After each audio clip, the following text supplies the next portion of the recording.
Hi guys, listen, I know for a lot of you times are tough, the world feels like it's on fire, and I don't think the solution to any of that is ranking a bunch of TV shows from 30 years ago, but I also think you deserve a break from the doom scroll, perhaps some rest and comfort, so to preserve your energy for doing the important things, and some company for when you're cleaning your home, because you still have to clean, even when it feels like everything is falling apart. So if you want some positive, nostalgic, easy listening to get you through this next hour, you've come to the right place.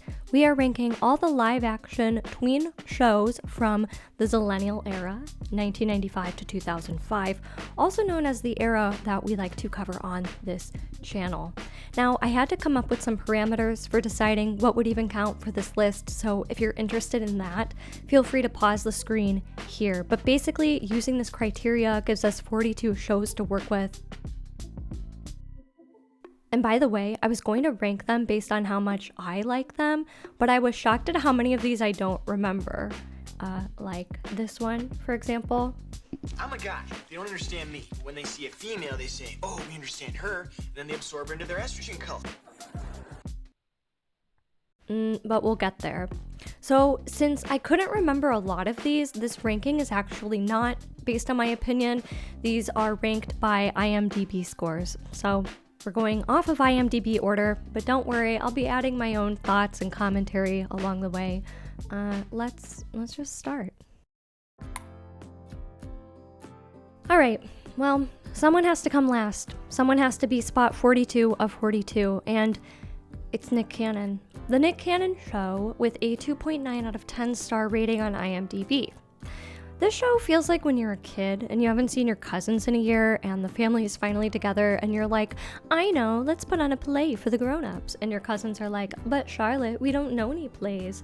And you're like, well, it's called improv. But what I mean to say is that a lot of this show felt random, it felt improvised, and it felt like it was written by kids. There were lots of random clips that were sewn together by a narrator framing it as one story. So I don't remember the show, but there's an entire episode of it on YouTube.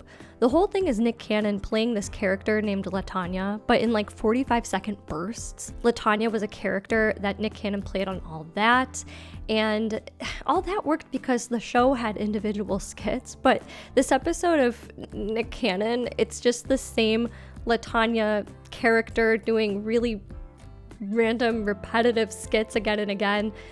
She does things like wait tables and crash a table read of another Nickelodeon show. It's almost as if in an afterthought they went, okay, we've got all these clips of Nick Cannon in this wig. Let's have Nick talk about how LaTanya's gone missing, and Nick is reminiscing on all the things she did with her life. Like, oh, remember when she waited tables? And remember when she crashed that film set? It's pretty bad, but is it really any worse than some of the other shows on this list? Well, I went to read some reviews to find out, and I came across this one, which was very telling. Great show. Both young and old can Sound watch. music on point. Nice to see diversity. Keep up the great work, May Nick. God continue to bless you. Canadian flag emojis. 1 star. Is that why the show ranks so low? Just like religious Canadians who are confused. By the way, guys, I didn't introduce myself. I'm Video Essay Charlotte. I like to discuss Y2K pop culture on this channel. Normally, I don't do commentary like this. Normally, I make video essays, which take a lot of research and editing.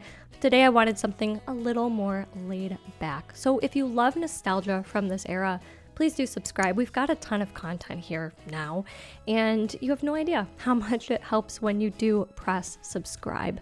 Anyway, back to our programming.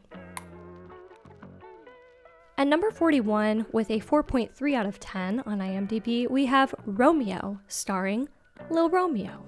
I'm surprised the ratings are so bad because the show saw 4 whole seasons on Nickelodeon between 2003 and 2006. I know I watched the show, I know I liked it, but I can't specifically remember a lot about it other than its theme song.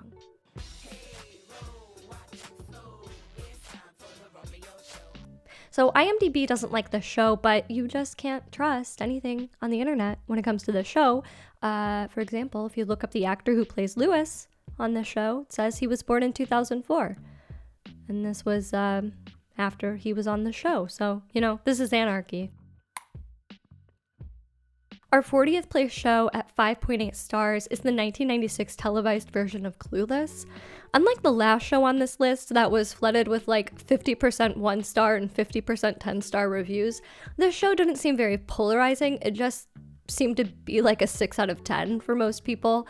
I have exactly one memory of this show, and I was able to find the clip of it.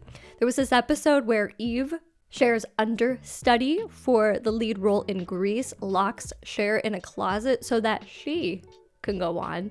And Cher's best friend Dee says, "Listen, evil." Look evil. I was maybe 6 when I saw this, and I was like, oh, if I ever meet someone named Eve and she makes me mad, just you wait, I've got the best comeback.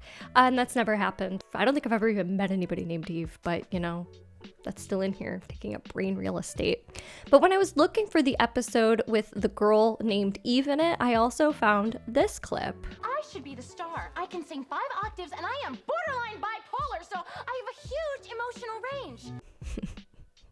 range. Same here. Next on this list at number 39, we have Moesha. Moesha was a milestone in representation on TV. This was one of the first shows that centered a black teenage girl. I don't remember a lot about it overall, but it seems that it was maybe best known for how it would volley back and forth between comedy and drama, and pretty seamlessly too, according to the internet. The show was a 1996 UPN original, but it's on this list because it aired on the N. I don't think it had the most prominent time slot, and I remember catching only one episode of it. I must have been really young, so here's how I remember it. Moesha went to a poetry reading, and this one lady read a bad poem in a very dramatic way. The laugh track played. Moesha made a face, and so we knew, indeed, it was supposed to be funny. It was okay to laugh. Moesha says the poem is no good. The lady threatens her, and Moesha spends the episode hiding from this woman who wants to get back at her somehow. In the end, Moesha recites a powerful poem about how she's done running and will face her fears, and then the other lady recited an even more powerful poem. Now, when I started making this video, that was all I could remember about the show. It was that one episode. And then I realized I didn't remember what the lady's second poem was about, and that I was really only remembering that it was a powerful poem because I was remembering the visual cues, like the audience looking stunned and impressed. So I went back and watched, and as far as I can tell, this poem was written specifically for this show, but that was a really impressive poem. It was called The Equation, and if you look it up on YouTube, you can hear the whole thing, but it's stunning and probably the most artful thing that ever happened on any of the shows on this list. Frustration divided by a nation is the equation. Assimilation. Assimilating only to be alienated in an alien nation. Definitely look that one up if you like poetry readings or slam poetry. Overall, I'm thinking this show should be placed more highly, or at least way better placed than this next one. In 38th place and a 6.2 rating on iMDb, we have Zoey 101. Now look, I know people are going to say that I'm just hopping on a trend here of bashing this show, but looking back, the show is unwatchable. Zoey 101 starred Jamie Lynn Spears as Zoey, a girl with no hobbies who was good at everything and who was just starting boarding school at Pacific Coast Academy alongside her roommates, the boy crazy, girly girl Nicole, and the bad attitude, rough around the edges Dana. I know these two weren't on the show for very long, but I can't get into all the Zoey 101 lore because I don't want to. That's because this show, also like the Nick Cannon show, feels very improvised, and it feels like kids wrote it. I mean, at least the dialogue. Okay. Yeah, I was just, checking the flag. It's a flag. If I had to describe it in a word, I'd say empty. It always felt like the actors were directed to do too much and too little at the same time. And the stories were very much story-shaped with a rising and falling action, but somehow the arcs just always felt flat. I think because of the dialogue. I think because of the way they would talk. The one thing that it has going for it is the setting. It was filmed at Pepperdine University and, you know, gorgeous. The early 2000s fashion is great too, but I'm sorry, I mean it from the bottom of my heart when I say this show sucks. Now, these next three all have a 6.3 rating on iMDb, so I ranked them off of Google user polling. So at number 37, we have an absolute favorite of mine, Unfabulous. Now, this one always aired on Teen Nick on Sunday nights, right before Zoey 101. I remember these two feeling like polar opposites, in that Zoey 101 felt so shallow and unrealistic, and this one really, truly captured what it was like to be an awkward middle schooler. The show starred Emma Roberts as Addie Singer, who was just trying to process the trials and tribulations of middle school through her original songs and her supportive best friends, Gina and Zack. Again, 10 out of 10 for early 2000s fashion. I was exactly the right age for this show. It came out when I was 12, but guess what else happens at age 12? You deny watching shows like this. I remember copying an outfit directly from the show, and there was a girl in my class who said to me, yeah, I was watching this show called, I don't remember. I wasn't really watching it. Oh, yeah, right. It was called Unfabulous, I think, and she was wearing that same outfit. And I remember saying something like, I don't really know what that is because I'm like really grown up and I only watch things like CSI and Family Guy and George W. Bush's post 9/11 address to the nation, so stuff like that. While I did like this show a lot secretly, Unfabulous wasn't particularly original when you really think about it. It was a lot like if the Lizzie McGuire show and Ned's Declassified School Survival Guide like had a baby. Okay, now bear with me because the next four I think are pretty obscure, so I'll try to make these quick. But if you remembered and liked these, please tell us below because I think they might be widely forgotten. So here we go. At place 36 with 6.3 stars, we have a show called Just Deal. It premiered in the year 2000 and did air on the N, so it meets the criteria for this list.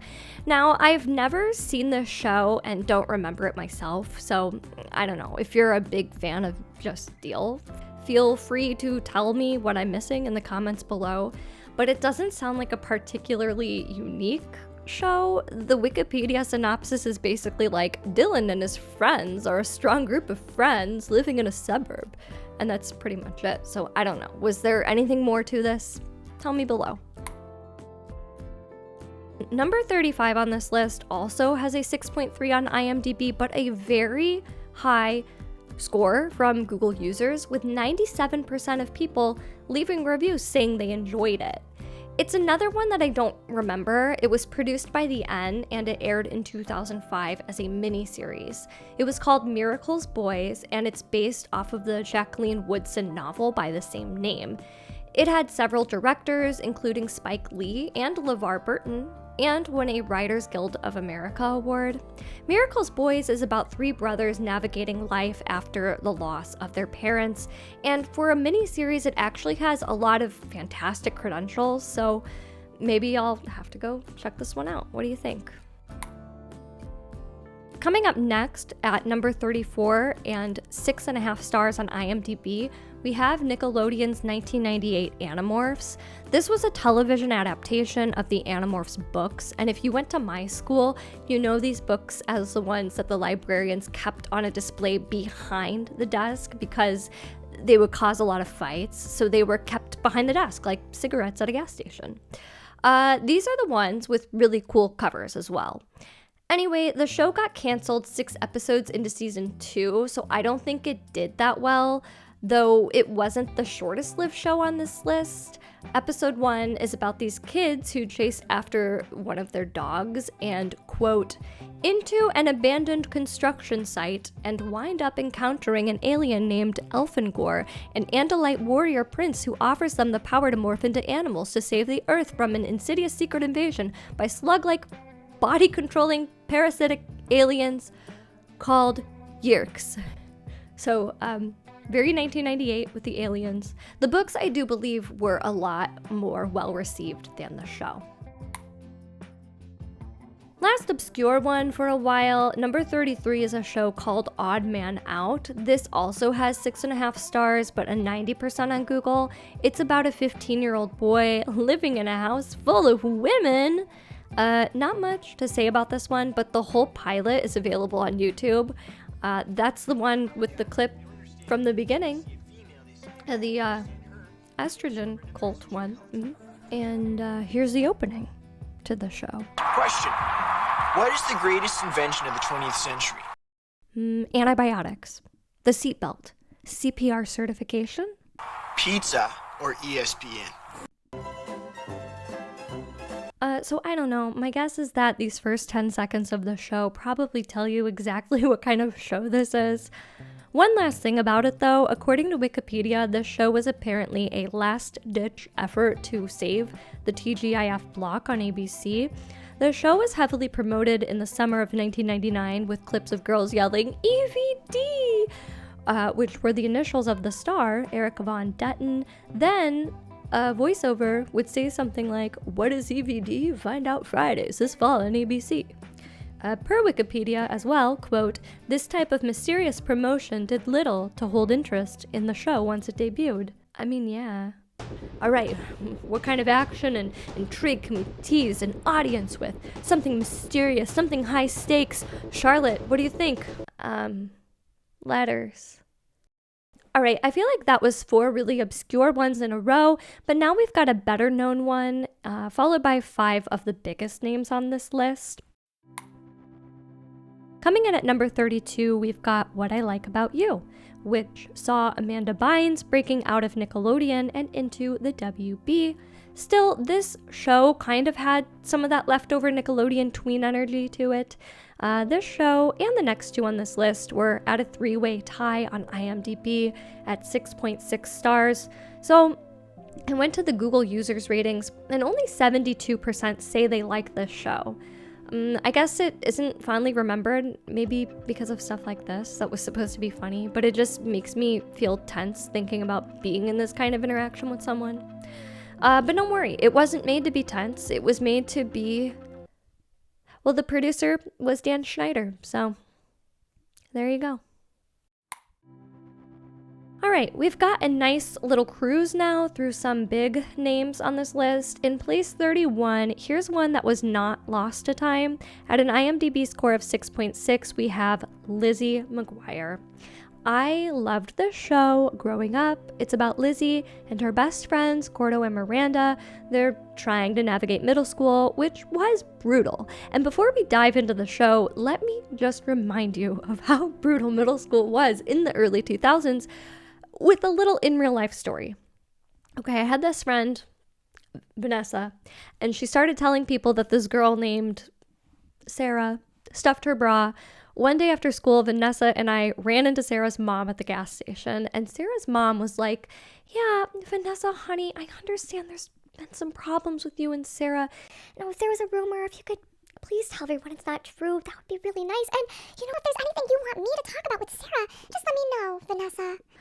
And then Vanessa relayed that story to our other friends, but suddenly the story went like this. So her mom came up to me and said, "Did you start a rumor that my Sarah stuffs?" And I said, "Well, does she?" And she said, "No, they're real." Anyway, that's a real story, and if you weren't born yesterday, I'm sure you believe it. And Lizzie McGuire knew this type of stuff. They totally went into the rough and tumble of middle school, while still coloring within the lines of what was appropriate for Disney Channel. In the pilot episode of the show, Lizzie is jealous of Kate, the mean girl who made cheerleader, when Lizzie did not. So Lizzie sends a message to Miranda saying, well, Kate only made it because she stuffs her bra. And then Miranda's computer does something that clearly computers don't do, and everyone at school gets sent the message. So people are being truly unkind to Kate. But don't worry, Kate leads a cheer at the end of the episode, calling Lizzie a UGLY loser at the pep rally. There's like one back handspring, but the rest of it is like, I mean, was Lizzie really that much worse than Kate? Maybe Kate really did only make it because she stuck. Number 30, also coming in at 6.6 stars on IMDb, but with a 91% in Google user ratings, we've got The Sweet Life of Zack and Cody. This was a show about identical twin boys, played by Dylan and Cole Sprouse. They play brothers whose single mother got a full-time gig singing at a luxury hotel called The Tipton. So they get to live in a beautiful suite upstairs. Ashley Tisdale plays Maddie, a clerk in the hotel gift shop, who's kind of not like other girls and often goes head-to-head against her frenemy London, the Tipton heiress, played by Brenda Song. London is like early 2000s fashion royalty, And I always looked forward to seeing what she was going to be wearing in any given episode. One thing about this show, though, is that perhaps it's the most guilty show on this list of bad or unoriginal jokes only made funny by a laugh track. Oh, I love helping the poor and needy. We are not a charity. Have you seen what you're wearing? And this kind of makes it less watchable in retrospect. And though I really liked this show personally in my youth, I think Lizzie McGuire and Moesha should at least rank higher than this one.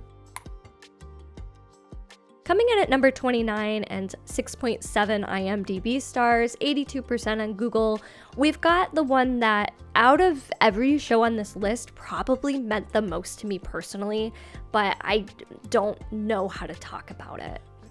The Amanda Show was sketch comedy gold for kids. I particularly loved Moody's Point and would have liked to see this spun off into its own show, which was the plan, I guess. That didn't work out, but then again, maybe we didn't need another Andy Scheiderney show. Knowing the future struggles of Amanda Bynes makes this hard to watch, and with Drake Bell telling the story about what went on during the filming of the show, it's hard to watch. But another really complicated layer is that Drake Bell did say on Josh Peck's podcast that he still wants people to enjoy the show, and that the performance part, what we see on TV, was his escape. So it's tricky because many people did like this show. But one positive thing I can say about this show is that I just realized today that the bailiff is played by Gary Anthony Williams, who played Abe, aka Stevie's dad on Malcolm in the Middle. These would have been filmed at the same time and I never realized. I just thought that was funny. And by the way, look him up now. He looks fantastic. Next up, we have one that wasn't really on my radar as a kid, but I think is still very beloved. Sabrina the Teenage Witch comes in at number 28 on this list. Even though I can't recall a lot about it, I think it had a lot going for it. It was about Sabrina, who found out she had magical witchy powers on her 16th birthday. It was funny. It had a talking cat who was actually a warlock doing penance, 2 really cool fun aunts, and magic. From the few clips I've seen of this one really positive thing I can say about it is that the cast had really good chemistry. Another thing I can say about it is that, well, I remember having a doll. One of my relatives gave me the Sabrina doll, even though I didn't really know the show or anything. And she could move her hand like this, and then lift a rabbit out of a hat. Magic. At number 27 of 42, this sounds so low for this one. Another show at 6.7 stars, but with a 92% on Google, we have That's So Raven. This show starred Raven Simone as teen psychic Raven Baxter. She had a very sweet family. I rewatched a few episodes recently, and I find that her dad is probably my favorite character now as an adult. But he's barely in the episode that is my all-time favorite episode, called Bend It Like Baxter, where Raven gets mistaken as a Russian gymnast and then pretends to be one to impress a guy she likes. It's so silly, and I made my husband watch it, and he's from Eastern Europe, and he just sat there looking perplexed at this spectacle. But I just loved it. Moving on to number 26 here, we've got the Brothers Garcia with 6.8 stars. I did watch the show when I was young, and I do have a few memories of it. This was one of the first English language sitcoms with an all-Latino main cast. I read that online. If I remember right, they were a pretty ordinary family. They were living in San Antonio. It was kind of a low-key sort of show about family in general, but it wasn't cheesy like the way Full House is unwatchable now. But to be honest, The Brothers Garcia wasn't my favorite show simply because there wasn't enough girl energy in it. That being said, Lorena, the only girl out of the 4 kids, was my absolute favorite character. And I remember when I was a kid, if I realized that like Lorena wasn't really in that one, I would kind of stop watching. But I do see a lot of very emphatic praise for this show, and I think I would really like to go back and give it another try, especially because I just learned today that the show got a revival a few years ago on HBO, or Max, or whatever they're calling themselves these days. But I would watch a revamp of that for sure. Next up at 6.8 stars and a 93% from Google users, we've got Cousin Skeeter. I definitely remember the concept, but don't think I watched it much. It was a 1998 Nickelodeon original about a regular kid named Bobby who was minding his own business when his obnoxious cousin Skeeter moved in, and get this, he's a puppet. Now, Cousin Skeeter scholars out there, please tell me, was this ever acknowledged? Did they ever acknowledge he was a puppet? Or did they just act like this was how some people just look? Funny enough, Cousin Skeeter was on Figure It Out. That's probably what I remember the most about him. I loved Figure It Out. And actually, when I Googled Cousin Skeeter reviews, the first thing that came up was a Reddit post that said that the show got canceled because they couldn't get the slime out of the puppet from Figure It Out. That can't be right, but I'll never be able to read up on this because I blocked Reddit from my computer. Because yeah, guys, I have no self-control. What can I say? Back to a more obscure one, I think Summerland was obscure, and it was brought to you by Lori Loughlin. This one also has 6.8 stars and a 93% on Google, but I decided to put it ahead of Cousin Skeeter because this one just has more reviews, so since it was more popular, I put it ahead. Anyway, Lori Loughlin plays Ava Gregory, a fashion designer who just got guardianship of her niece and nephews after a terrible tragedy. It's set in this beachy California town, lots of surfing, golfing, rowing, probably. I'm not really even sure if this show belongs on this list. I couldn't really get a clear picture of what age range this was for. But you know what? It's here now. So that means I get to tell you the most remarkable thing about the show. It's the abundantly fake and profoundly stupid looking faces that the actors make in the intro song. Am I the only one that finds this funny? Coming up next, we've got Two of a Kind, 6.8 stars, 94% on Google. This was Mary-Kate and Ashley's first sitcom after Full House, an ABC original from 1998, and they play twins named Mary-Kate and Ashley. Last name Burke, but I really dislike when they cast child actors onto shows and use their real names as the character names. It feels like branding them, making sure that at every turn kids recognize, oh, those are those twins, the ones with the dolls, the ones with the tapes, the ones with the books, the ones with anything else that's put out there in the future that we need to buy. Anyway, Mary-Kate and Ashley. On the show, they live with their father, who's a widow and a physics professor. They also have a quirky babysitter. And that's really all I can find as far as a description. So someone tell me if this one was good. I don't really remember this at all. I'm realizing that there are a lot of shows on this list that I wouldn't give a chance to, simply because they had too much boy energy. Listen, I promise I'm more open-minded now, and I see the error of my ways. And look, listen to what I missed out on. I'll just read you the synopsis of Phil of the future.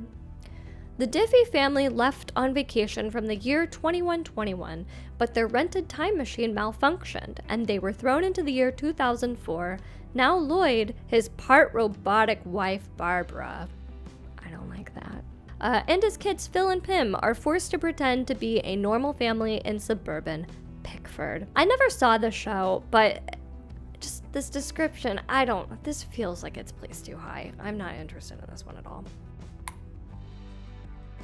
Coming up next, we've got You Wish. Again, this one is not one that I've seen, and actually, it's not one I remember at all, not even the name.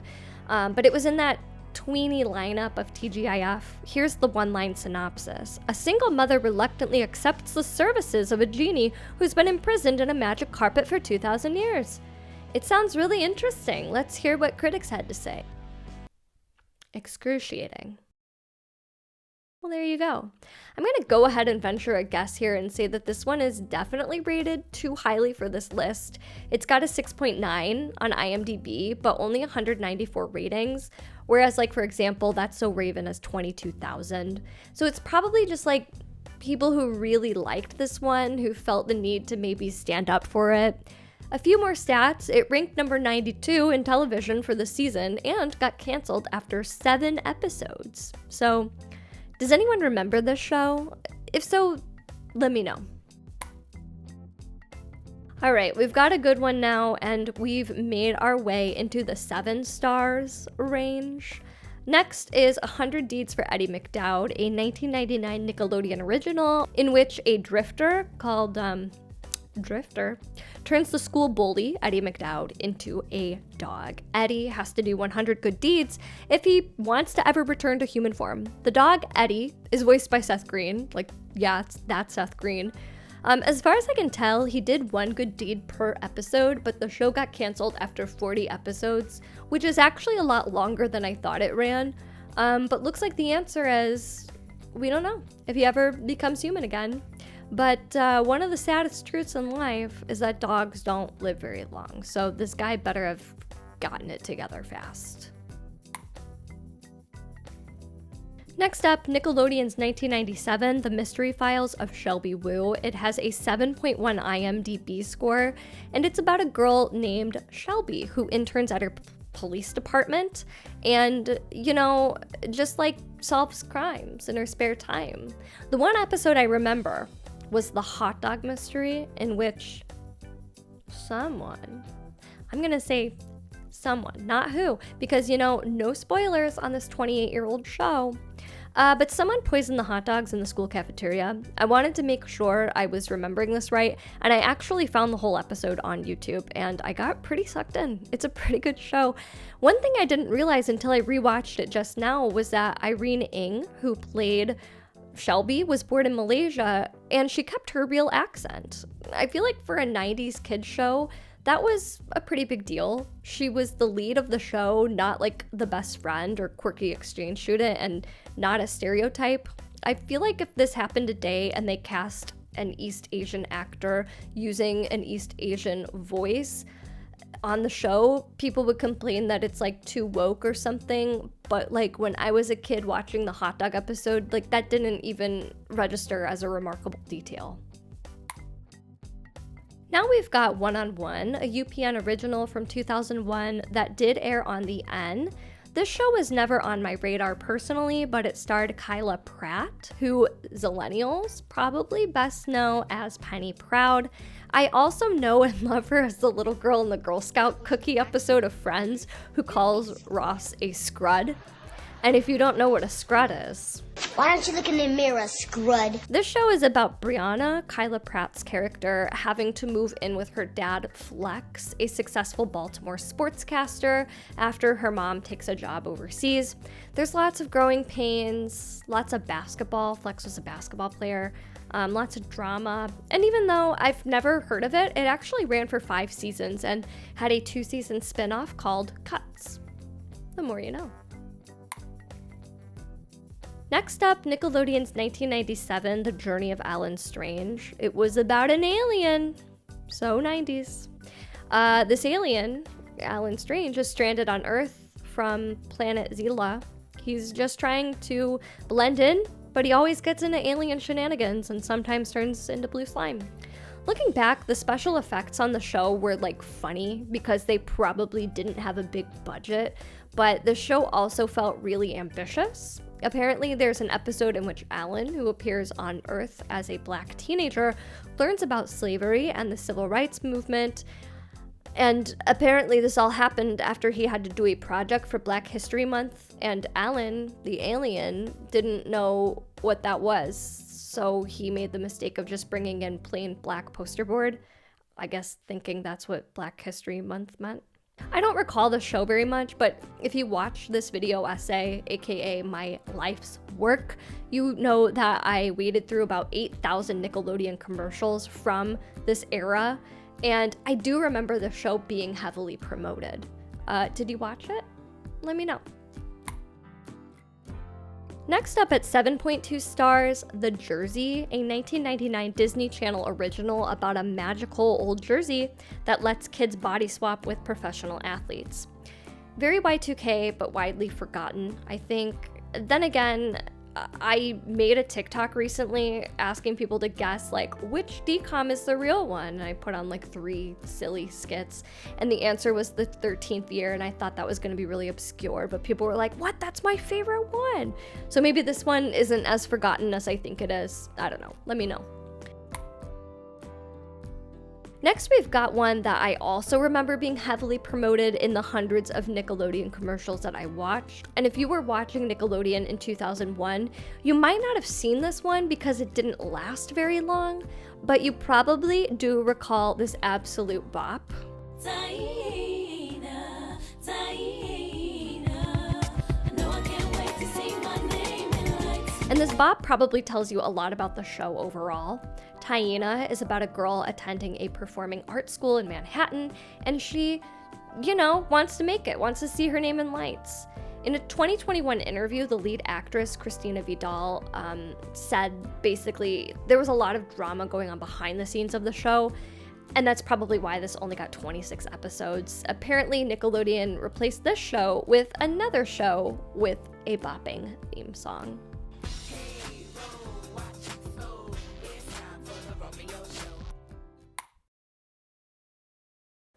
This next one feels really hard to talk about because I feel like it's not even acknowledged all that much that the title role in a Disney Channel original series is no longer with us. The famous Jett Jackson ran for 65 episodes between 1998 and 2001. Lee Thompson Young played Jett. He was an actor who played a teenage secret agent on Silverstone, a show within a show, I mean. Young passed in 2013, and even now it's hard to not feel really sad about it. This show meant a lot to the people who grew up with it, but more importantly, he meant a lot, and he should have had the chance to live out the rest of his life in peace. Up next, it's Teen Angel. This was a short-lived 1997 sitcom on ABC's TGI Friday block. Don't remember this one very much. It sounds like a sad concept until you read further. It's a dark comedy. The concept is that there's a boy's best friend returns to Earth as an angel after his untimely passing, but this show sounds like it was very self-aware. It knew it was ridiculous. Marty, the angel, had these very gaudy wings, and he was guided by a disembodied head named Rod, who was God's cousin. This one had 17 episodes. Now it's time for Instant Star. This was a 2004 show about a teen who wins a music competition. So 2004. But now, suddenly, she's got to navigate fame, she's got to navigate friendships, she's got to navigate heartbreak. This one had a very loyal following, it seems, and as of me writing the script, I can see that the Instant Star official channel was last active 5 days ago. Time for a show with one of my favorite theme songs on this whole list, Smart Guy. This was a 1997 sitcom about TJ Henderson, a 10-year-old child prodigy played by Taj Mowry. TJ is sent up to high school and has to deal with his new teenage classmates. I remember enjoying this show, but being really young, so I can't remember a ton of details. While I liked it a lot, there's one episode that's absolutely terrifying. It's an important one. A good lesson was learned, but it's horrifying. And well, if you know this show, you probably already know which one I mean. It was a season 2 episode called Strangers on the Net. This was an online stranger danger episode, and this was back before people really knew the phrase. On Chris Hansen. I want to keep things light, so I won't get too much into the details of this episode, but all the kids are safe in the end. Someone gets arrested, but wow. Normally the show was just very light and funny and sweet, but yeah, it didn't shy away from big things. Coming in at number 10, purely by IMDb rankings and not my ranking choice, because this was an absolute favorite of mine, Ned's Declassified School Survival Guide. This show was about a kid named Ned Bigby, who, alongside his friends Cookie and Mose, he's making this survival guide to help kids through the difficulties of middle school. Some topics specifically were a guide to popularity, a guide to school plays, a guide to art class. This show was funny, and the 3 leads are and were good friends, it seems. That certainly helped bring the show to life, I think, but it was also just very surreal and had very imaginative thinking to it. One standout memory for me about this show is when Ned Bigby wanted a cool nickname, and so he keeps trying to get certain things to catch on, like Big Man. So he's trying to pull off a cool stunt on a Segway so that people will want to call him Big Man, but he crashes headfirst into this B poster, and kids are like, haha, more like Big B. Let's call him Big B. And Big B is just like his last name. I don't remember this one being promoted at all. When I made this 2-year project about Nickelodeon commercials here, I'm not sure that this was ever in any of the nearly 1,000 Nickelodeon commercials that I watched from the year 2004. It's almost like the network didn't know what they had on their hands. Here's one for all my misunderstood girlies out there, Caitlin's Way. I thought this one was older, but it premiered in the year 2000 and followed Caitlin, a rebellious teen from downtown Philly. Hey, shout out to Philadelphia. But she just keeps getting in trouble, stealing, causing car crashes, gambling in front of nuns. She's given one last chance to avoid going to juvie, and that last chance is to move to this ranch in Montana with her late mother's cousin Dory, who she's never even heard of, and Dory's family of strangers, including her husband Jim and son Griffin, who's Caitlin's age. This was a pretty decent show, and it had a lot of emotion to it. By the way, the reason Caitlin kept getting into trouble was because she lost her mother very suddenly when she was 8, and she's been in and out of foster homes ever since. The reason she's carrying around this camera is because it belonged to her mother. Caitlin's character saw a ton of growth throughout the show's run, and a lot of this has to do with the bond and care that went into a horse that she rescued. I know that might sound like it's giving like Turnabout Ranch vibes, you know, the horsey camp where Dr. Phil sent Danielle Bergoli. But I promise, the adults on this show, as far as I could tell, were all pretty grounded and not a bunch of wackadoos. The episode I remember best was called Fear and Falling in Montana. It's the 5th episode of the show, so Caitlin is still feeling pretty weird around this whole new sudden life change she's been thrown into, and feeling pretty uncomfortable around these strangers to whom she's like distantly related. But at school they have to do this egg drop experiment for science class. And by the way, guys, did any of you ever have to do anything with eggs in science class or in general in school? Because Nickelodeon was like prepping me to think that science class was nothing but like taking care of eggs and dropping eggs. But anyway, Griffin gets paired with a popular girl who pretends to like him so that he'll do all the work or something like that. And she's talking smack on the phone to her friend about Griffin, and Caitlin hears and stands up for him. So, growth immediately in episode 5. Good for you, Caitlin. I looked up the actress who played Caitlin because I just couldn't really place her in anything else I've seen, but it looks like she doesn't really act a lot anymore. But something really cool is that just earlier this year, she rang the bell on her last radiation treatment for breast cancer. So a major congrats to Lindsay Felton. Coming up next, we've got something dramatic. It goes there. Degrassi, The Next Generation. This was a Canadian import and the end's prima ballerina. This show was, I guess, what you would call a reboot from something called Degrassi High, which was some show in the 80s that I would get annoyed when they tried to put it on the end. Emma Nelson is the daughter of Spike, a main character from the original series. Spike was a teen mom, which was a social issue they tackled on the original Degrassi. But by the way, on Degrassi The Next Generation, they tackled literally everything, like everything. They covered and actually pretty much every topic that would get someone's YouTube video to appear lower in the search results. They covered it. One of the social issues led to a character named Jimmy becoming paralyzed. He was played by Drake. This same incident that left Drake in a wheelchair nearly ended Emma, but this guy was a real hero. I had such a crush on this guy. Like, all right, listen, I'm reading from a script right now, but like, when I realized I was going to talk about Sean from Degrassi, played by an actor named Daniel Clark, I had to look him up. He's happily married, as am I, but I can't look at his face without smiling. This is the same way I feel about Benjamin McKenzie from the OC. These were my crushes. I had a type, what can I say? Anyway, people loved this show, but I think most my friends and I finally had enough of their melodramatic antics.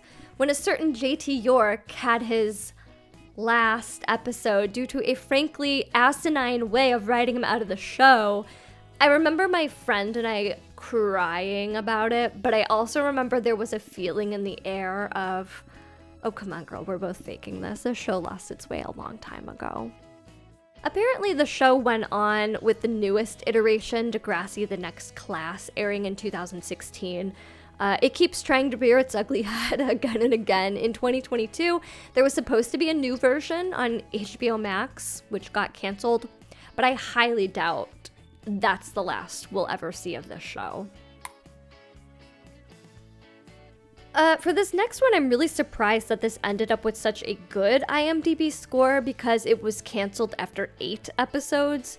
Noah Knows Best was released in the year 2000, filmed at Nickelodeon Studios in Orlando, Florida, and it was the last show of its kind to be filmed there. It was also the last show to ever premiere on SNICK. I've never actually seen this show, and I really think that Nickelodeon probably had major concerns about it up front because this one never showed up in that commercial watching project of mine. In fact, I think the first time I ever even heard of this show was when I was looking for archived episodes of Double Dare 2000, and they had an episode of the Taina cast versus the Noah Knows Best cast. The main cast member, Noah, played by Philip Von Dijk, he was actually the voice of Hey Arnold in seasons 2 and 3. This show had a pretty ordinary concept. As far as I can tell, it was just, what's the life of a teenage boy in New York like? There are several episodes available on YouTube, and I haven't gotten around to watching any of these yet, but I did watch Noah's opening monologue kind of thing in season 1, episode 1.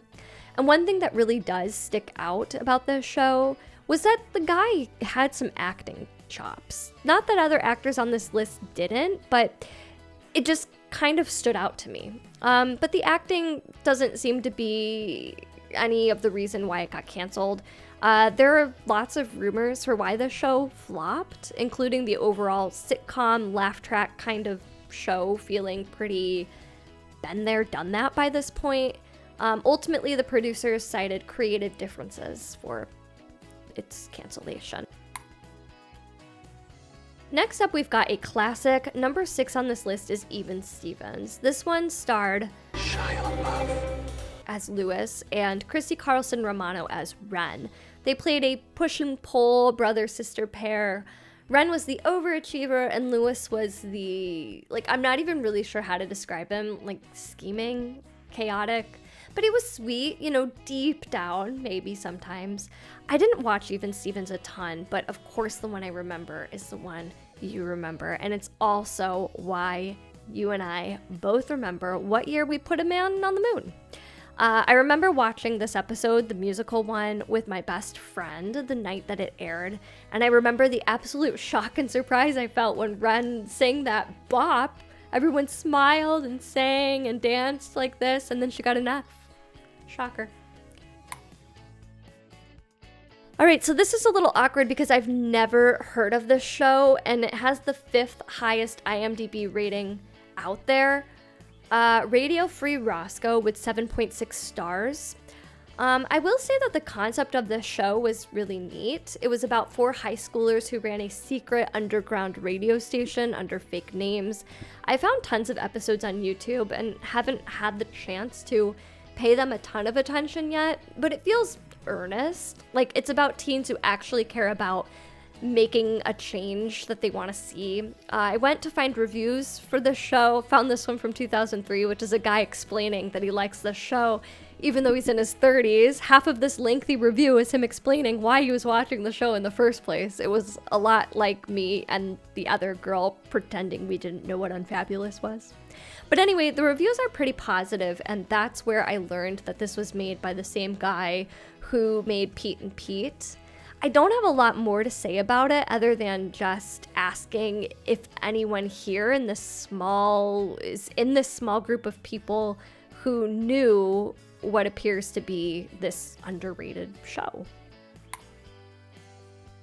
Here's one I think you've heard of, 2004's Drake and Josh, starring Drake Bell and Josh Peck. Drake's mom is dating Josh's dad, they get married, they become brothers. Drake was this cool guitar player guy who always got the girls, and Josh was Mr. Goody-Goody with perfect grades and all the cliches that come with that in a tween sitcom. It was very loud, it was very goofy, it used a lot of physical comedy. I particularly liked episodes with Yvette Nicole Brown, who played Helen, the movie theater manager. Drake and Josh had great chemistry, and they really made something peak early 2000s. It's interesting, like I talked about No One Knows Best a few shows back and said that the whole like filmed on a set, laugh track thing felt very been there, done that. But this show was also that. It was filmed on a set, it had the laugh track, but somehow it just feels different than a lot of the other sitcoms on this list. I don't know, just really good charm, I think.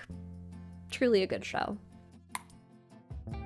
Coming in at number 3 on this list is yet another one that I've never heard of, but it was Disney Channel's first original live-action series, 1995's Flash Forward. This one is about a pair of best friends named Tucker and Becca who are, trying to navigate adolescence. I looked into it and it feels kind of low-key and thoughtful, like more Lizzie McGuire, less Drake and Josh. It didn't make a huge splash as far as I can tell. They never really ran reruns of it or anything, but it kind of set the tone maybe for Disney Channel originals to come. Again, the rankings on this list are determined by IMDb ratings, nothing else. So the fact that such a forgotten one comes in so high just means that it was a quiet cult hit.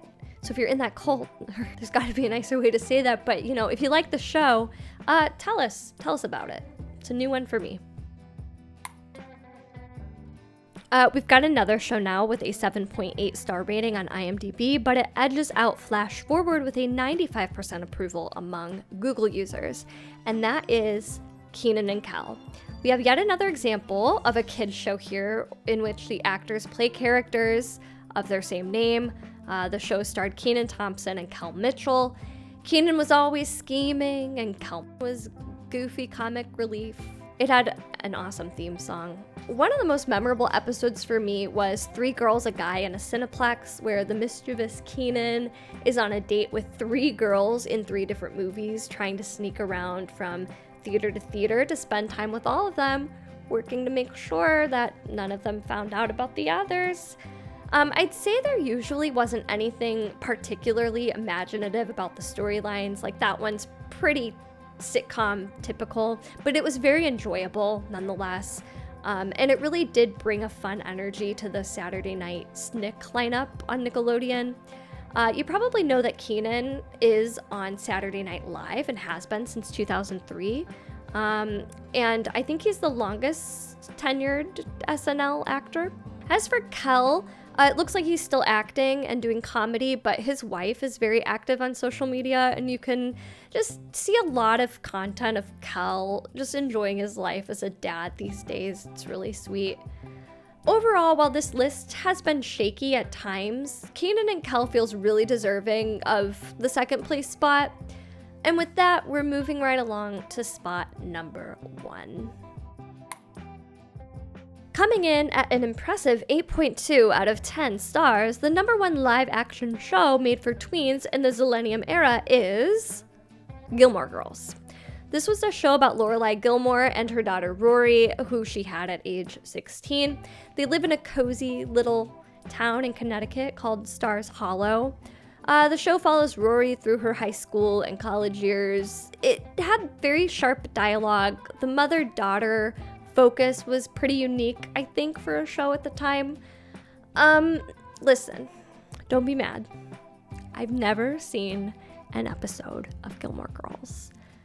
So, at least I can tell you what I think of it as someone who loves TV, loves pop culture, and has never seen it, okay? My outsider perspective. As a kid, I found this kind of intimidating. We had these two really smart women talking so fast, making such witty references and jokes, just one after another.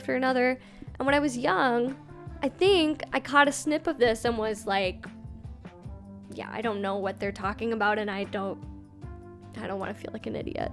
Remember that line in Little Miss Sunshine where Olive is afraid of losing the pageant and being a loser, and her grandpa tells her that a loser is actually someone who won't even try because they're afraid of losing?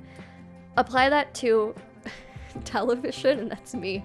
I felt that following along was a challenge, so I didn't even try. But now that I'm older and just a little bit smarter than I was at age 10, I could follow along if I wanted to, not trying to brag, but I could follow tween content today. But I actually am still intimidated by the show simply because there are 153 episodes plus a 4-part reboot from several years ago. It's just a big mountain to climb. I know that this is a mother-daughter kind of show though, so maybe when my own daughter is older, we'll watch it together, but unless she shows interest, I don't think I'll ever get around to watching this one. And with that, you guys, I do have to ask you one last time to subscribe if you have not. I mean, especially if you made it here all the way to the end. If you're a regular viewer and you prefer the more serious video essay format, I promise we will be back to that soon. But whoever you are, let me know what kind of content you like better, serious or more laid back, and what you would like to see more of, and maybe I will just do it. Maybe I'll just make it. Thank you for watching, and bye.